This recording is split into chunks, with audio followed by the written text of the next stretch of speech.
Welcome back to Sketchy Ideas, the live point counterpoint video podcast where we illustrate and debate concepts surrounding leadership, business, personal achievement, and decentralized currency in a way that may make you think twice before you implement that new idea you just learned about on the internet. Hi, I am Michael Rampolla. And I am Brad James. And today we are your co-hosts for this episode of Sketchy Ideas we're calling Crypto for Common Folk Part 4. I'm not surprised in the least that it's taking us 4 episodes to explain all of this because I'm still figuring it out, which is, again, so good that we have Brad here with us.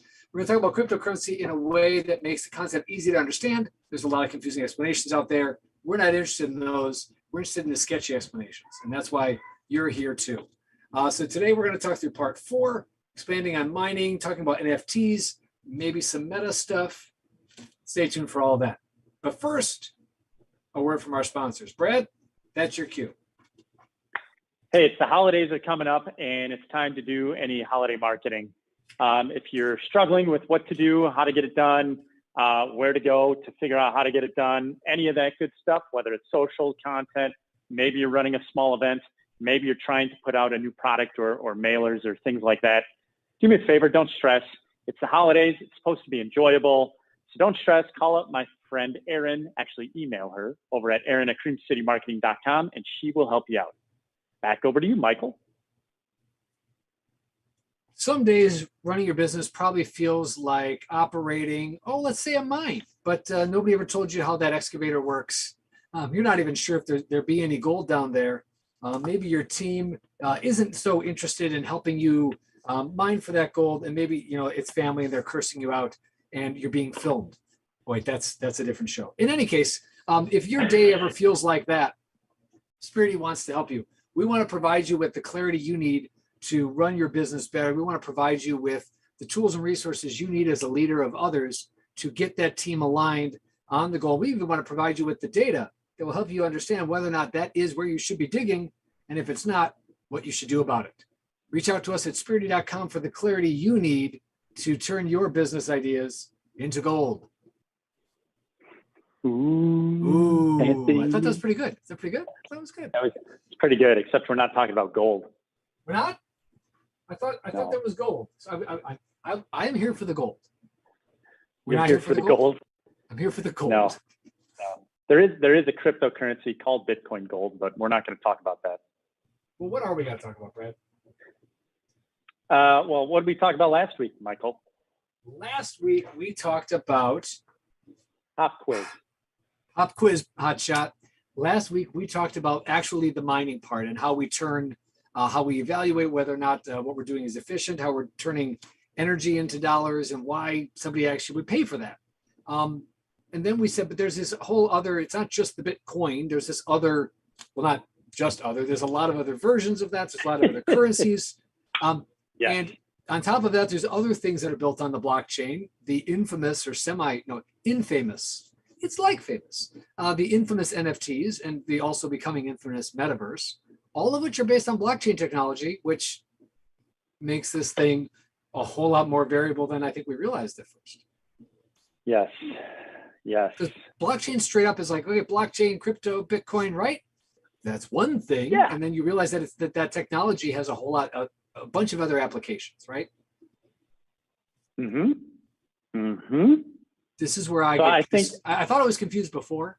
Now I know I'm confused because I don't understand how a PNG that I can just look at. I don't understand how I can turn a digital image file into something that somebody would buy for something with a bunch of zeros at the end. Like, I don't get it.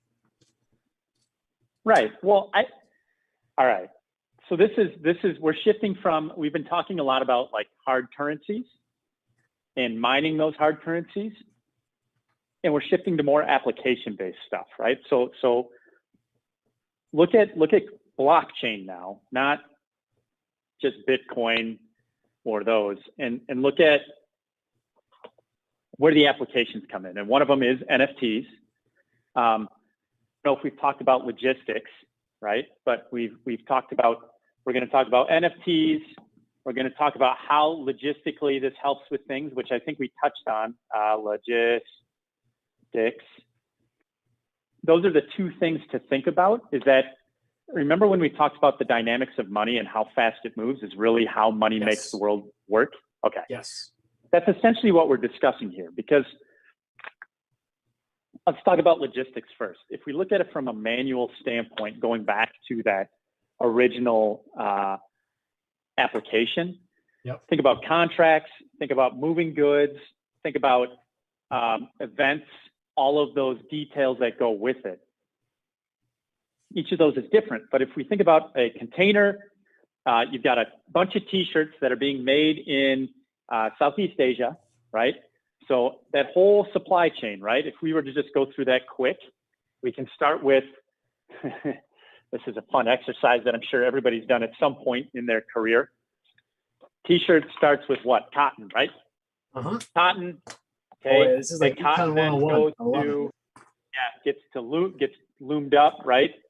Then once it's loomed up, it gets cut, then it gets stitched into a shirt, right? And I'm sure there's steps missing in there, right? Because you could talk about all the supply chain going into the cotton field, all of that stuff. Well, so we're assuming it's just a white t-shirt, because otherwise it gets really complex. So good. Got well, it. We're going to get there, right? Because then, then you're gonna dye it. Then you're going to put a screen print on it, right? And a tag. Yep. Oh boy. And then, right? Yep. Then you're now you're shipping it, right? Now we ship it in a box. Okay, there's probably 50 in a box. Okay, you're gonna put it on you're gonna send it to the shipper. The shipper is gonna put it into a container, right? With a whole bunch of other stuff. That container has a barcode. Okay, they're gonna take that container to barcode container. They're going to take it to the port. Once they get it to the port, actually, they're going to put it on a truck. The truck's going to take it to the port. It's going to get to the port. Then once it's at the port, they're going to look at it to see what fees need to be put on it, right?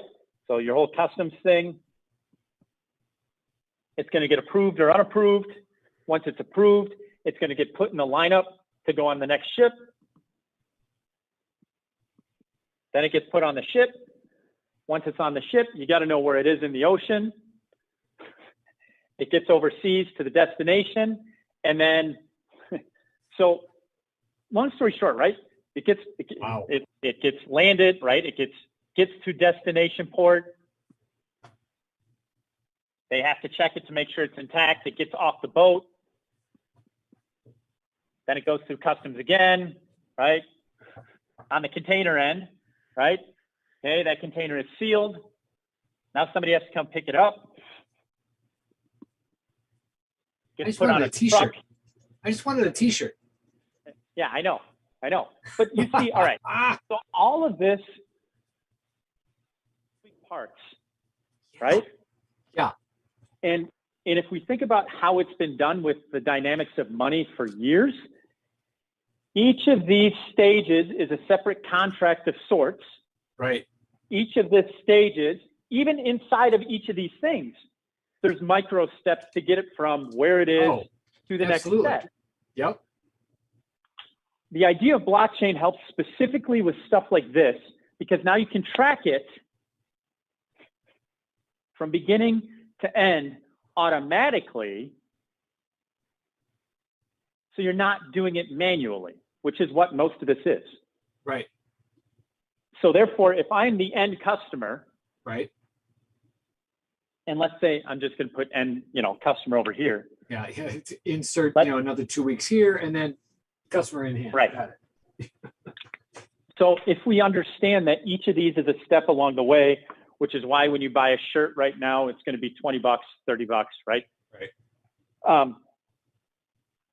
If I'm buying it, each of these is like a penny of that $30 that I'm paying somewhere along the line. The challenge is that's a lot of cash exchanging hands, and a lot of it's done manually through manual transactions.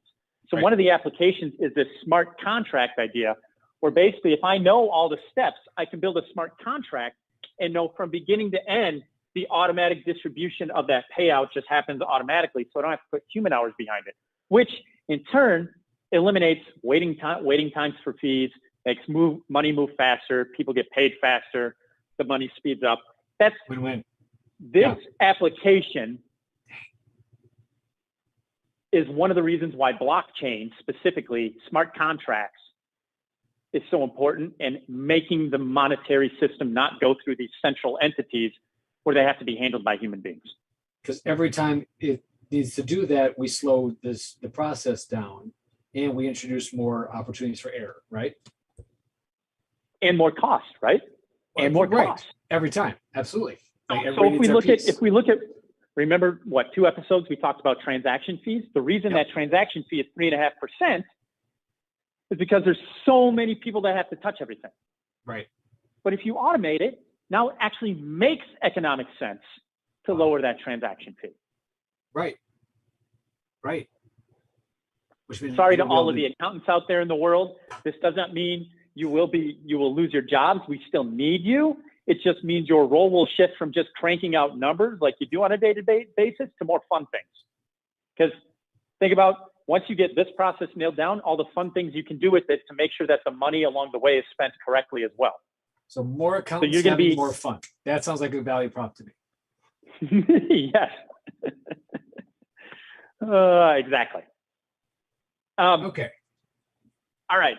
So we've got our T-shirt. Now here's the fun part. Does this, first of all, does this help you understand? Well, it helps me understand there's an opportunity for efficiency. I know that. Yeah. And this whole thing. So a lot of people talk about Bitcoin, and then they talk about Ethereum. Ethereum is the platform of blockchain on which smart contracts are being built. Got it. And there's obviously side projects along those lines, but Ethereum, if you're thinking about one, think about Ethereum. There's other ones that are Solana, there's Polkadot, there's a whole bunch of sites. Like, I don't want to get into that on the show, but each of those sidechain projects solves some part of this. Got it. For example, screen printing. This is where the art piece comes in, right? The licensing fees on who owns that art, which takes us to NFTs. Hey, I've got a T-shirt. Now I want it to be on my avatar in that video game. There's another thing for NFTs, right? Maybe I've created a piece of art, or I've created a piece of music for my T-shirt that when somebody buys it, now it's accompanying it. So there's licensing. So NFTs come into play when you're a creative and you're trying to figure out, okay, how do I retain my value in a world where almost everything can be forged or copied or whatever?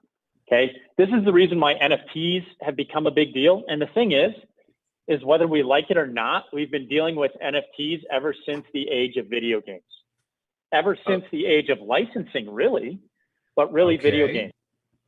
Yeah, this will be good. Please explain.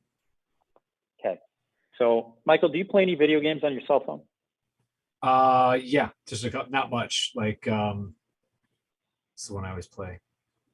Hold on, I literally don't even know. It's like one of those stupid little click, like it's not much effort. Which is like what it's one of those standing in line games. You know what I mean? Physics balls. Okay. It's not much. I'm not a huge game on the phone guy, but I've got that, and then other ones that I'll say like the ones that are built in. Whirlybird. I like the Cricket on the Android. That one's just fun. I don't know why. It's silly. Okay. Do you ever do like upgrades to make your character whatever you're one playing? Of those things. You know what? It's funny because I see all that stuff, and I'm not typically like, oh, okay, I think about it. There's a racing game where I keep trying to earn more coins to buy the nice car. So yeah, all right, I'm in. I get it. That is a version of an NFT. It looks like a DeLorean, and I really want the DeLorean. Yeah. So that is a version of an NFT or non-fungible token. Okay. Here's what I mean. Fungible. Definition of fungible is it can be exchanged for something else. Okay. It can be exchanged for something else. So if we look at the definition of fungible as something that holds value but can be exchanged or able to be replaced by another identical item or mutually exchangeable. What that means is that you can take it and trade it and get something back in return. But when you pay for something in a video game like that, Oh yeah, I can't like turn that into something else anymore. you can't turn it into something else. No. So the idea is this non-fungible token idea, this NFT idea has been around for a while, as we've called it other things, right? Like this is your avatar upgrade. This is your, these are all the pieces that go into things you've used on video games. This is where, if you're thinking about, like, I'll give you another example of something that I consider to be, it's been done for a while, Okay. but we haven't really called it as such. You're a Packer fan, right? Yeah. Are you an owner of the Packers, technically? I know my mom, like as in shareholder, like shareholder. Yeah. Yes, actually, I know my mother is. My mother's a huge Packers fan. I know she bought stock the last time that they sold stock. Hey, does that stock actually hold monetary value? I actually all know this. The sentimental, answer is right? in this case, it does not. Okay. That is another version of a non-fungible token in real world, Well, no, that's interesting. right? Yeah. So the idea behind this is we've done it. We've just called it other things. Okay. Now we're taking and applying it on top of this blockchain technology to make sure it's encrypted with all the rules, right? All those rules right. that we've had, and finding different ways to deploy this idea of non-fungible token that we've been doing forever, only in different formats. Now, it is not exactly apples to apples, but I want to bring up those examples so that people understand what these things mean, okay? Because now we're in this arena of NFTs, and everybody thinks it's just these cool art projects like Big Ape Yacht Club or like some of these other crazy things where I can basically, these pieces of art go to auction and I can buy these pieces of art, and now they're treated like the fine art market, right? Where later on I might get a return if I auction it off later. Right. But there's only one of it. Like that's part of the point, right? Correct.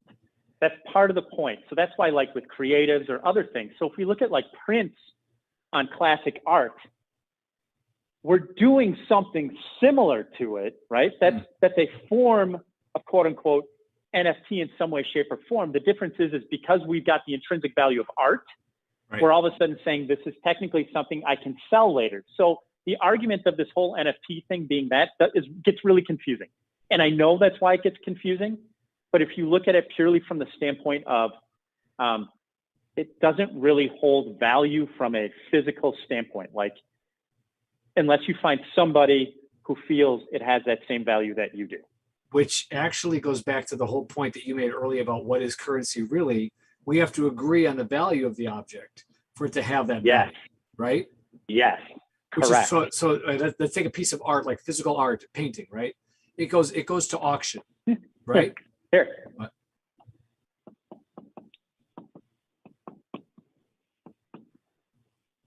Let's see, Sketchy. Brad's, I think Brad's creating an NFT. Brad's art. Okay, so let's imagine that somebody beside you thinks that has value. So you're going to take that piece of art, I got a hard air quote this one, art, to an auction, and somebody else, you're hoping somebody buys it, right? Like let's say we literally cut that thing off the wall and take the physical piece of art. Yeah, right? this one. Yes, they're going to take this one. And then I'm going to do this. I'm going to put a blue hat on this guy. Now you're confusing me. And I'm going to sell that one too. Okay, cool. Now then I'm going to put blue. And then I'm going to put blue jeans on the next one. Okay. I'm going to sell that one too. Interesting. And then the next one's going to have I lost my markers. That's probably okay for most people. That's they're not always please lost. Don't draw. and the next one's going to have brown shoes. Oh, of course. Go with the blue pants. Now let's say that only one of the. Oh God. And then the next one. There's more. Correct. Where's my red? There. Next one's going to have a red sweatshirt, just like me. Of Of course he is. That was gonna automatically has the most value in my mind. Because now we have a portrait of the artist, really. And then the last one's gonna have this marker in his hand. That's what I want. That's the most coveted He's version. gonna draw. Indeed. And then the final one's gonna say, "Hi, I'm Brad."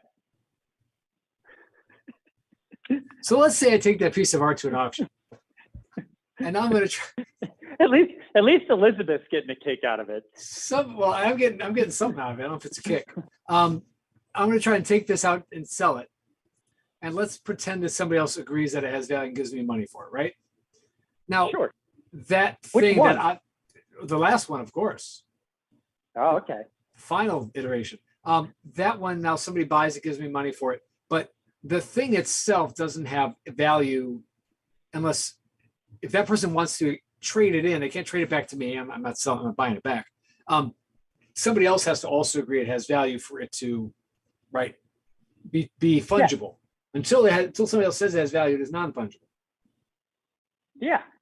Is that right? Correct. I mean, either way, it's still non-fungible. Still a non-fungible token. So technically it's a token, right? Because here's the deal. Keep in mind, Michael, this is the original. Right. The prints that you're buying and selling are not fungible.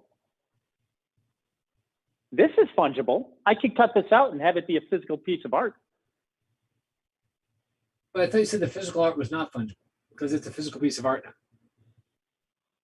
But I'm saying like the point of the NFT aspect of it is that they're all very slight variations on a base piece that's stored. That code, the code in the digital art is actually what the value is, right? It's the code, the code base behind it. Got it. Because without the code base, the art doesn't exist. Because it's digital. Correct. If it was physical, then it's literally one of a kind. If it's a physical object, right? Correct.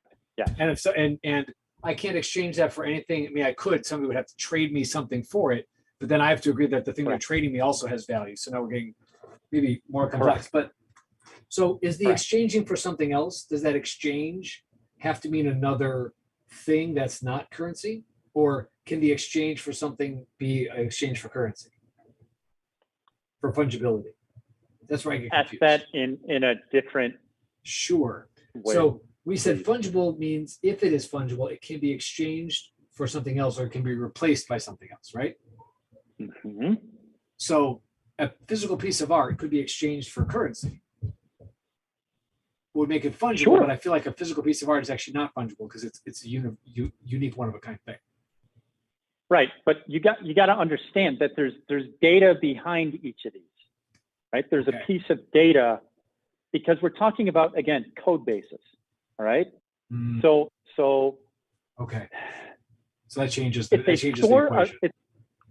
It's a store of value to some extent, all right? And that's the part that you have to. It's like think about. Another way to think about collectibles, right? Got it. Okay. Collectibles only have value because there are multiple people who feel they have value. Yes. It's in the same line of that. So there really is not value to that old bicycle you've been hanging on to as an antique unless you find the right buyer for it. Right. Right. Somebody else who agrees it has value. Correct. So in NFTs, it's very similar to that point. And the difference is that there may be more than one version of that exact same piece out there. Mm-hmm. You just don't realize it yet. And so it's a store of value. So all these people, yes, have to agree that there's value behind it. But the other thing that's happening with a lot of these NFTs is they're getting backed with other data behind them. So like the reason NFTs on its own can be very confusing. But if you look at NFTs as a added value to a physical object or a way to store value of a collection of physical objects, right? So we're getting to this point in the world where people don't necessarily want to own a whole thing, but they want to own a piece of it. Sure. Right? Makes sense. Yep. So the reason NFTs and this whole art thing is making sense right now is because people want to own a piece of the collection. Mm. So if we understand that is just a store of value for a select group of people in comparison to a US dollar in which everybody understands around the world globally that there is value of that US dollar. Right. Or gold or diamonds or Bitcoin, right? Right. Right. So this whole NFT thing it's evolving. So the places that I've seen it work really well are like events where people are now tying NFTs to the ticket that you buy. They're putting it there because now it's added value based on the ticket. So Gary Vee did stuff like this. I've seen other people in smaller events do things like this. It's similar to like the people who, I don't know if you saw at the holidays, I got pinged with an ad where I could own a square foot of Scottish land. It's like buying a star, right? Yeah. But it's not about the tangible value, right? The monetary value initially. It's about the sentimental value more than it is the tangible value, which is why taking us into this whole metaverse thing, which we've only got a few minutes, sounds like we're going to have to dive into this next week. Takes the drawing of me wearing my red sweatshirt, my hat, and my clothing, and they're all Nike, and I want to look just like me in the metaverse, only in physical world. Oh, that's where it brings us full circle back to that whole shipping and logistics thing.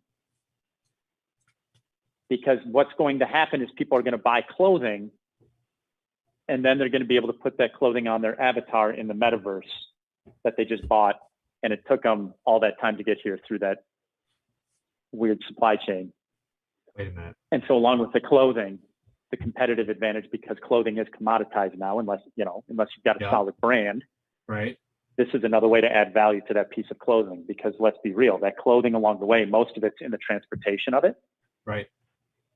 And the resale of it through the course of that pipeline. Really, that piece of clothing is worth very little if we look at the components of it. If I could just get it off the loom, like, be a whole lot cheaper.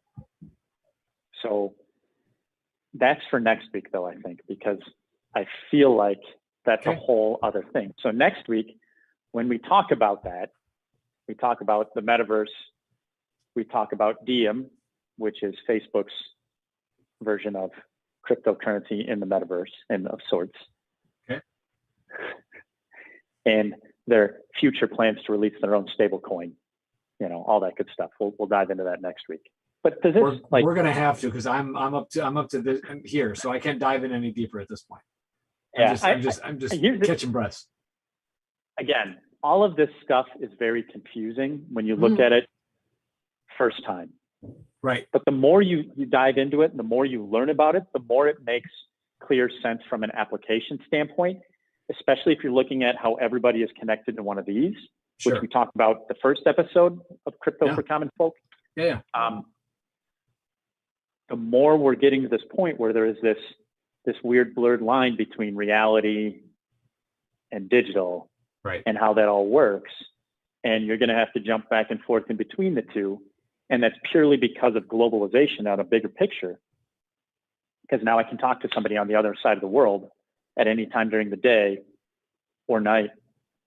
And you need to be able to interact in different arenas and how that's all going to work. Right. Yeah. Okay. No, I'm hard pausing. All right. That sounds great. That sounds great. We will learn more next time. Who wants a piece of Brad's art? Email us at info@sketchyideashow.com. We do have some cool plans in the works that I am working on with some people for BPods with some cool NFTs to help us create some awareness and branding and some cash flow into saving pollinators. But you'll have to wait for that in the Crypto for Common Folk podcast that's launching later this month. Nice teaser. Well done.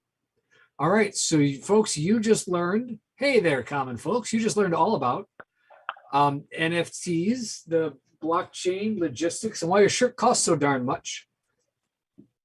Next week's episode, we'll explain how much it's going to cost in the yet to be real, but probably already here, metaverse.